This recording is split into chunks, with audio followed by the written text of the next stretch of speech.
Welcome to Full Course Online.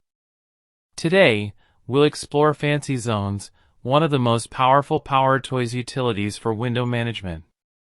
It helps you create custom layouts for your windows, so you can organize multiple apps side by side with just one drag. Open PowerToys and select FancyZones. Turn it on.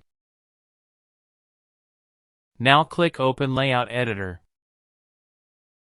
You'll see several grid layouts, like 2 columns, 3 columns, or focus mode.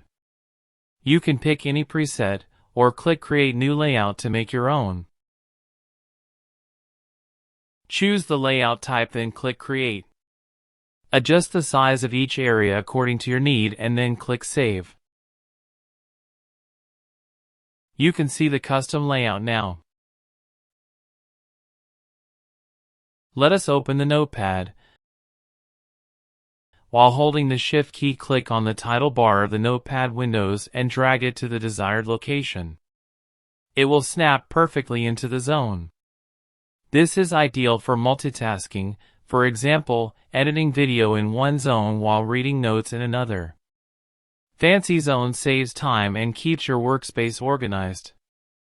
If you found this video helpful, please like the video, subscribe to Full Course Online, and press the bell icon to get more tutorials on PowerToys and Windows 11 tools.